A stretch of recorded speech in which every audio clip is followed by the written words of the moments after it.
Salvian was a Christian writer of the 5th century in Gaul. His birthplace is uncertain, but some scholars have suggested Cologne or Trier sometime between 400 and 405. Personal life. Salvian was educated at the school of Trier and seems to have been brought up as a Christian. His writings appear to show that he had made a special study of the law, and this is the more likely as he appears to have been of noble birth and could describe one of his relations as being of no small account in her own district and not obscure in family. He was certainly a Christian when he married Palladia, the daughter of pagan parents, Hypatia and Quieter, whose displeasure he incurred by persuading his wife to retire with him to a distant monastery, which is almost certainly that founded by St. Honoratus at Lerins. For 7 years there was no communication between the two branches of the family, till at last, when Hypatia had become a Christian, Salvian wrote him a most touching letter in his own name, his wife's, and that of his little daughter Auspiciola, begging for the renewal of the old affection. This whole letter is a most curious illustration of Salvian's reproach against his age that the noblest man at once forfeited all esteem if he became a monk. It was presumably at Lerins that Salvian made the acquaintance of Honoratus,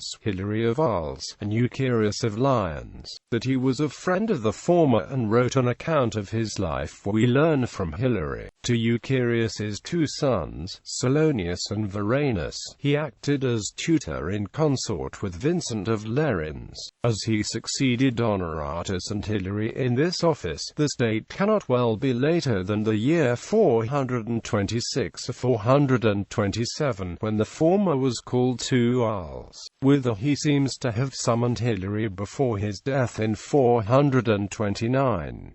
Later work.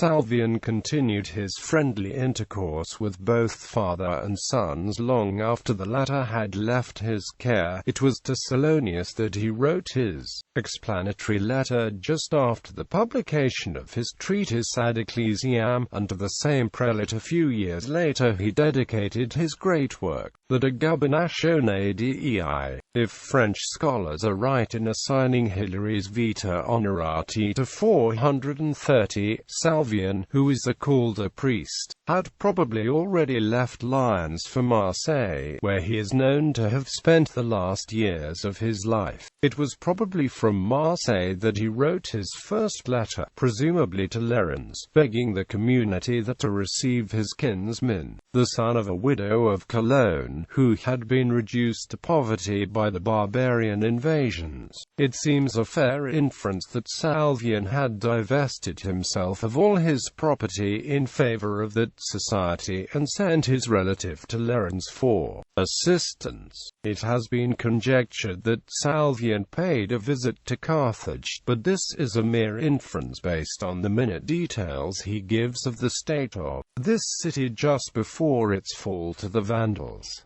He seems to have been still living at Marseille when Gennadius wrote under the papacy of Gelasius accounts of the fall of the Roman Empire. Of Salvian's writings there are still extant 2 treatises, entitled respectively De Gubernatione Dei and Ad Ecclesiam, and a series of 9 letters. Several works mentioned by Gennadius, notably a poem in Morum Graecorum on the 6 days of creation, and certain homilies composed for bishops, are now lost. De Gubernatione Dei, the De Gubernatione, Salvian's greatest work, was published after the capture of Latorius at Toulouse, to which he plainly alludes in 740, and after the Vandal conquest of Carthage in the same year, but before Attila's invasion, as Salvian speaks of the Huns, not as enemies of the empire, but as serving in the Roman armies.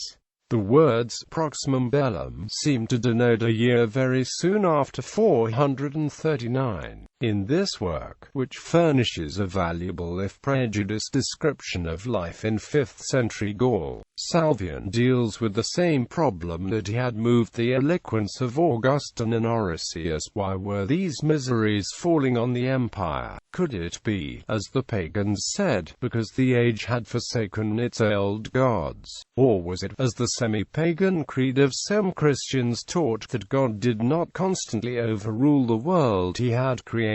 With the former Salvian will not argue. To the latter he replies by asserting that, just as the navigating steersman never loses the helm, so does God never remove his care from the world. Hence the title of the treatise.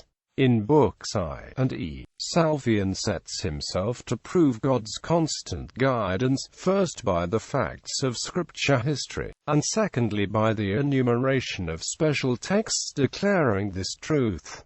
Having thus laid the foundations of his work, he declares in Book E, that the misery of the Roman world is all due to the neglect of God's commandments and the terrible sins of every class of society. It is not merely that the slaves are thieves and runaways, wine-bibbers and gluttons, the rich are worse. It is the harshness and greed that drive the poor to join the bag or die and fly for shelter to the barbarian invaders. Everywhere the taxes are heaped upon the needy, while the rich, who have the apportioning of the impost, escape comparatively free. The great towns are wholly given up to the abominations of the circus and the theatre, where decency is wholly set at naught, and Minerva, Mars, Neptune and the old gods are still worshipped. Treves was almost destroyed by the barbarians, yet the first petition of its few surviving nobles was that the emperor would re-establish the circus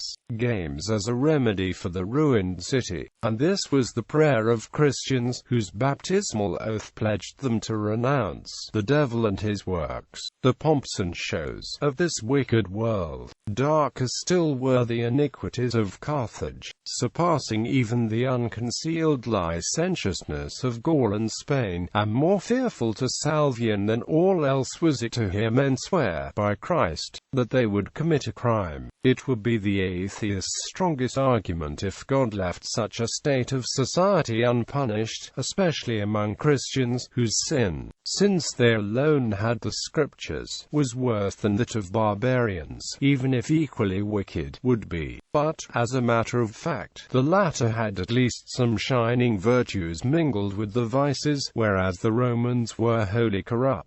With this iniquity of the Romans, Salvian contrasts the chastity of the Vandals, the piety of the Goths, and the ruder virtues of the Franks, the Saxons, and the other tribes to whom, though heretic Arians or unbelievers, God is giving in reward the inheritance of the empire. It is curious that Salvian shows no such hatred of the heterodox barbarians as was rife in Gaul 70 years later. It is difficult to credit the universal wickedness adduced by Salvian, especially in face of the contemporary testimony of Symmachus, Ausonius and Sidonius.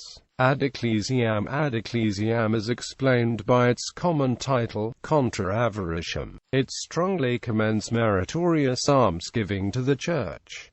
It is quoted more than once in the De Gubernatione. Salvian published it under the name of Timothy, and explained his motives for so doing in a letter to his old pupil, Bishop Salonius. This work is chiefly remarkable because in some places it seems to recommend parents not to bequeath anything to the children, on the plea that it is better for the children to suffer want in this world than that the parents should be damned in the next. Salvian is very clear on the duty of absolute self-denial in the case of sacred virgins, priests and monks.